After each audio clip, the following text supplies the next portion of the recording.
So టోటల్గా ఎంత ఖర్చు అయిందమ్మా నీకు? ఐ థింక్ దగ్గర దగ్గరగా ఒక 20-25 lakhs అయి ఉంటుంది. అబ్బా! With all the shopping, heels అని, బట్టలని, డూయింగ్ ఆల్ ద గ్రూమింగ్, జిమ్కే నేను స్పెండ్ చేశాను ట్రైనర్స్ కానీ. So I have spend so much. Mummy help చేశారు బాగా. తనకి అంటే వీళ్ళకి ఏంటంటే నేను పెట్టే డెడికేషన్, హార్డ్ వర్కే వాళ్ళకి కనిపిస్తుంది. సో అందుకే దే డోంట్ నో ఏమవుతుందో రేపటి రోజు తెలీదు. ఇంత కష్టపడుతుంది, మనం సపోర్ట్ చేయాలి అనేది మాత్రం మా అదొక్కటే మమ్మీ రిజిస్టర్ తెలుసు. అయింది. అదొక్కటే తెలుసు.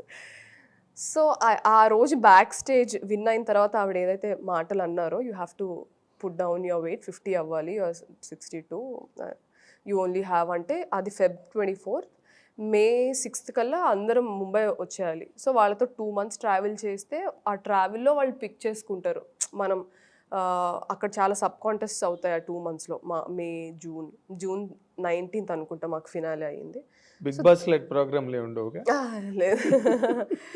బట్ సో ఆ 2 monthsలో వాళ్ళు మనతో ట్రావెల్ అవుతారు కాబట్టి okay, she is the right person to win అనేసి వాళ్ళు డిసైడ్ అవుతారు. సో ఈ బ్యాక్ స్టేజ్ ఇది అన్నప్పుడు నేను చెప్పాను, లేదండి ఆమె డాక్టర్, ఐ నో నేను 56 కన్నా 1 kilo ఇటు వచ్చినా నేను అండర్ వెయిట్ కేటగిరీలోకి వెళ్ళిపోతాను. I don't want do that. నేను ఒక 57 అలా అవుతాను. ఓకే, నాకు ఇంత టైం ఉంది కదా, I will do my best అని చెప్పాను. మేలో వెళ్ళే టైం కల్లా ఐ లాస్ట్ 56 వరకు వెయిట్ తగ్గాను నేను. So 84 to 56 was my journey. But ఈ హార్డ్ వర్క్ చేస్తున్న ప్రాసెస్లో వెయిట్ తగ్గడానికి they were lot of questions నాకు. మనం బ్యూటీ ప్యాజెంట్స్ అంటే నేను చూసింది, నేను చైనాలో ఉన్నప్పుడు అసలు నేను బ్యూటీ ప్యాజెంట్స్కి ఎంటర్ అవ్వాలి అనుకున్నాను. ఇందాక మీరు అడిగిన క్వశ్చన్కి ఆన్సర్ ఇది. when I used to see Lara Dutta or Sushmita Sen or all these people talking, it was very empowering. They were very open about their opinions, and వేరే అమ్మాయిలకి చాలా స్ఫూర్తిగా ఉండేది వాళ్ళు మాట్లాడేది వింటే. సో మనం బ్యూటీ ప్యాజెంట్స్ అంటే ఇంకా ఎక్స్టర్నల్ బ్యూటీకి టీత్ అన్ని అలైన్డ్గా ఉండాలి, ఫేస్కి ఫిల్లర్స్ చేయించుకుంటారు, బొటాక్స్ చేయించుకుంటారు, you have to put down weight, stretch marks ఉండకూడదు, వెరీ అన్రియలిస్టిక్. ఈ కష్టపడుతున్న టైంలో నాకు ఈ క్వశ్చన్స్ అన్నీ వచ్చాయి. మనం బ్యూటీ ప్యాజెంట్ అనిందే అమ్మాయిల్ని ఎంపవర్ చేయడానికి ఒక ప్లాట్ఫామ్. అలాంటిది మనల్ని ఇలా ఉండాలి అలా ఉండాలి అని చెప్పడం ఏంటి అనేది నాకు స్లోగా I started getting disconnected with this total process of pageantry. And ఇప్పుడు మోడల్స్ని ఒక సర్టన్ వేలో ఎక్స్పెక్ట్ చేస్తారు, but beauty pageant is a different thing. But ఆ రెండు ఒకటే అని నాకు వెళ్ళే ప్రాసెస్లో అర్థమైంది. I use to think modelling is different, pageantry is different. Models అంటే వాళ్ళు ఇలా సర్టన్ వేలో ఉండాలి, రన్వే మోడల్స్ ఇలా ఉండాలి, క్యాటలాగ్ మోడల్స్ ఇలా ఉండాలి, అది ఉంటుంది. ఇప్పుడు మనకి యాక్టర్స్ కూడా చూస్తాం, బట్ ఇట్ ఇస్ చేంజింగ్ అనుకోండి, బ్యూటీ స్టాండర్డ్స్ ఆర్ చేంజింగ్. మన వాళ్ళు ఏంటంటే ఇంటర్నేషనల్ ఫిగర్స్ని తీసుకొని వాళ్ళలా మనం ఉండాలంటే మన ఇండియన్కి we have certain body types, we have certain skin tone. మనకున్న దాంట్లో మనం we have to facilitate audience, కానీ వాళ్ళలాగా మనం తయారవ్వాలి అనేది ప్యాజెంట్రీలోనే నేను ఫస్ట్ అబ్జర్వ్ చేశాను. యాక్టర్స్లో కూడా ఉంది అది, యాక్టింగ్ ఈ ఇండస్ట్రీలో కూడా. But that is where I started getting disconnected. And there was one question, నేను టాప్ 15 వరకు వెళ్ళాను, బట్ ఒక క్వశ్చన్ మాకు ఇలా క్వశ్చన్ ఆన్సర్స్ రౌండ్ అవుతుంది, ఇంటర్వ్యూస్ అవుతూ ఉంటాయి.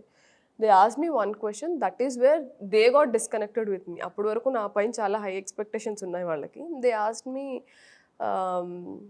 Why should you win this crown, win అవ్వకపోతే నువ్వు ఏం ఫీల్ అవుతావు అని. సో ఒక 3 అమ్మాయిలను కూర్చోబెట్టి, they use to call 3 members, 30 girls ఉన్నాము.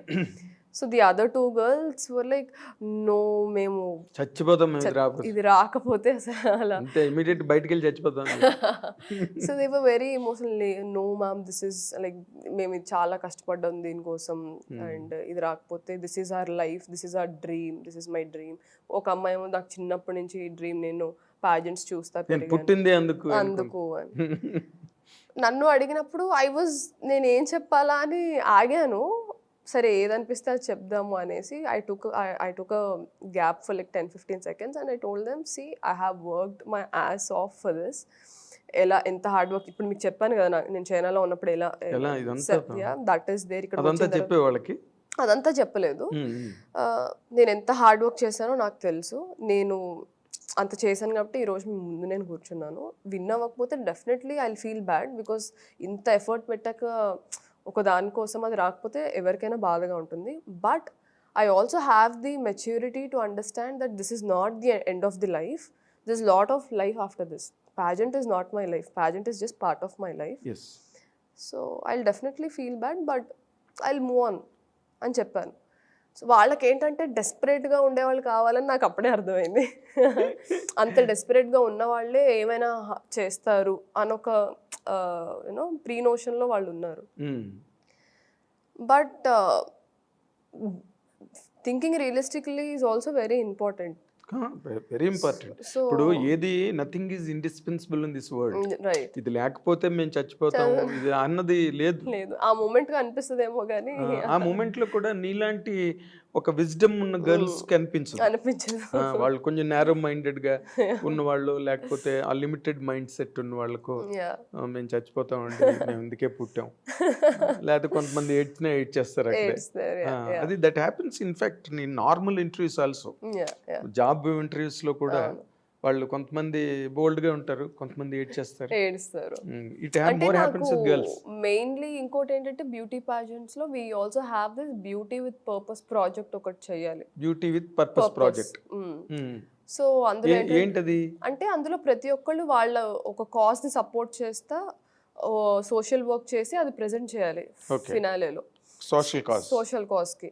నాది వచ్చేసి నేను already I'm associated with voice for girls అని ఒక ఎన్జిఓ ఉంది మనకి. Voice for girls. ఓకే.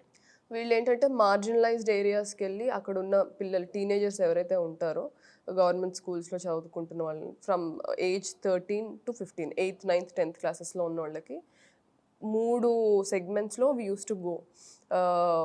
వెళ్ళి ఏంటంటే వాళ్ళకి ఇన్నర్ బ్యూటీ, ఎక్స్టర్నల్ బ్యూటీ అంటే ఏంటి, చాలామంది ఆ ఏజ్లోనే కాన్షియస్ అయిపోతారు. వాళ్ళకి యాక్నే స్టార్ట్ అవుతుంది, హీరోయిన్స్లో మేము ఎందుకు లేము, వాళ్ళకి ఇంత క్లియర్ స్కిన్ ఉంది, ఇవన్నీ వస్తాయి. Inner strength and you know outer strength అంటే ఏంటి, అసలు మీ రైట్స్ ఏంటి, అసలు మెన్స్ట్రల్ హెల్త్ అంటే ఏంటి, and good touch bad touch అంటే ఏంటి, ఇవన్నీ మీ ఓట్స్ ఏంటి, మీ రైట్స్ ఏంటి, ఇంగ్లీష్ నేర్పించే వాళ్ళం. సో ఇట్లాగా 3 సెగ్మెంట్స్లో we use to go and travel with them. వాళ్ళతో ఉండి అక్కడే స్కూల్స్లోనే మాకు రూమ్స్ ఇచ్చేవాళ్ళు, అక్కడ ఉండి we use to do this. I'm already associated with them. No ఇక్కడ ఇక్కడికి వచ్చిన వెంటనే నేను I was constantly in touch with them. నేను వచ్చిన వెంటనే ఐ వాంట్ టు జాయిన్ అనేసి ముందు నుంచే నేను అక్కడ కూడా ఎన్జిఓస్కి వర్క్ చేస్తాను, చైనాలో కూడా. So I use to have, చిన్నప్పటి నుంచి ఏదో ఒక కాజ్కి I was always associated. So దీన్ని తీసుకెళ్ళి నేను ప్రెజెంట్ చేశాను. సో మాకుండే సబ్ కాంటెస్ట్లో ఇది కూడా ఒకటి మంచి పర్పస్ ప్రాజెక్ట్ ఇది. సో ఈ ఆన్సర్ చెప్పిన తర్వాత వాళ్ళు ఇంకా సరే ఈ అమ్మాయికి రాకపోయినా పర్లేదు, షిల్ be able to manage. So వీళ్ళలో ఎవరిని విన్ చేయొచ్చు, ఎవరో ఒకరు చచ్చిపోతారు feeling. I don't know. So what happened అనేది తెలియదు కానీ ఇంకా నువ్వెలా కనిపించుంటావు అంటే పోరా నువ్వు ఇవ్వకపోతే నాకేంటంటే అలానే కనిపిస్తుంది. అదే అంటే దిస్ లాట్ ఆఫ్ అంటే ఇందాక మీరు అన్నట్టు అపార్థాలు, అపోహలు ఎక్కువ, వెరీ సూపర్ఫిషియల్గా ఉంటాం కాబట్టి నా జర్నీ వాళ్ళకి తెలియనప్పుడు నా మాటలు వాళ్ళకి అర్థం కాదు. ఎగ్జాక్ట్లీ. నేను ఒకటి మాట్లాడితే ఎంత రెజల్యూట్గా ఉన్నది వాళ్ళకి అర్థం కాదు. So that is when I started తర్వాత వాళ్ళు 1 year అగ్రిమెంట్ చేసుకున్నారు. టాప్ 15 కంటెస్టెంట్స్తో వాళ్ళు ఎప్పుడు అగ్రిమెంట్ చేసుకుంటారు, you have to work for మేమేమేమి వర్క్స్ తీసుకొస్తే వర్క్ చేయాలి, వీల్ టేక్ పర్సెంటేజ్ అది. That is when I understand, ఓహో ఓకే వీళ్ళు ప్యాజెంట్రీలో నుంచి అమ్మాయిల్ని మోడలింగ్లోకి తీసుకెళ్తున్నారు, మోడల్గా ప్రజెంట్ చేస్తున్నారు. So there is no difference. Just మనకు చూపించేదంతా యూనో మీడియా ఒక ఇమేజ్ క్రియేట్ చేస్తుంది కదా, larger than life. So okay ఇది నిజం కాదనమాట. నేనేదో నైవ్గా యంగ్ ఏజ్లో నేను పొరబడ్డాను. మోడలింగ్ ఇస్ అంటే అక్కడ you have nothing stimulating to your brain, you have to just wear designer wear and pose. నాకు నచ్చలేదు ఆ జర్నీ. మానసికంగా కనెక్ట్ అవ్వడానికి ఒక సాటిస్ఫాక్షన్ లేదు నాకు. దట్ ఈస్ వన్ నేను నా అగ్రిమెంట్ వద్దని చెప్పేసి ఐ కేమ్ బ్యాక్. వాళ్ళు అది కూడా అన్నారు, I still remember. One of the managers, she came to me and she said, you're doing a mistake, నువ్వు అగ్రిమెంట్ విత్డ్రా చేసుకొని నీకు కెరియర్ లేకుండా చేస్తారు అని చెప్పింది నాకు. ఐ సెడ్ అంటే ఎటువంటి కెరీర్ లేకుండా చేస్తారు? వీళ్ళకి ఎక్కువ కనెక్షన్స్ ఉంటాయి సార్, మనకిప్పుడు యాక్ట్రెసెస్ ఉన్నారు. We don't have casting directors here in the industry. Very few casting directors చాలా ఉన్నారు. తక్కువ మంది. వాళ్ళు మీకు తెలిసే ఉండుంటుంది. వాళ్ళు కూడా they cast primary characters, secondary characters or side క్యారెక్టర్స్నే ఎక్కువ క్యాస్ట్ చేస్తారు. లీడ్ క్యారెక్టర్స్ ఇక్కడ వాళ్ళు ఎవరు చెయ్యరు. అవును. They immediately call agencies in Mumbai or Delhi or Bangalore. They talk to the managers, మీ దగ్గర ఏం ప్రొఫైల్స్ ఉంటే మాకు సెండ్ చేయండి. ఇదే అవుతుంది. అక్కడ ఉండే ప్రొఫైల్స్ ఇప్పుడు నేను అక్కడ ఉన్నాను, ఇప్పుడు వాళ్ళతో అగ్రిమెంట్ నేను తీసేసుకున్నాను వెనక్కి. ఇప్పుడు now they will not push my profile. ఒకవేళ నా ప్రొఫైల్ కోసం ఎవరైనా ఎక్కడైనా చూసి అడిగినా సరే దే కెన్ డూ, అంటే నా రెప్యుటేషన్ స్పాయిల్ చేయొచ్చు. అసలు they can give wrong information. లేదు సార్ ఆ అమ్మాయి వర్కౌట్ అవుతుందంటే వీళ్ళకి తెలియదు కదా. అవునా, okay next they'll move on from my profile. I think ఇది అయ్యిందని కూడా నాకు అనిపిస్తుంది ఒకసారి. ఓకే, నా విషయంలో. సో నాకు మిస్ ఇండియా నుంచి ఇక్కడికి వచ్చేసిన తర్వాత then I was very upset with this whole journey. Then సర్లే I'll go back in to medicine అని I started working at Apollo everything. But I wasn't feeling nice of అంటే ఏదో satisfaction లేదు, ఏదో మెకానికల్ అయిపోయింది అంటారు కదా, 9 to 4 జాబ్ చేసుకున్నాను మళ్ళీ మెకానికల్, very mechanical అయిపోయింది. I'm not somebody who can have that lifestyle. So that is when theatre happened to me. Okay.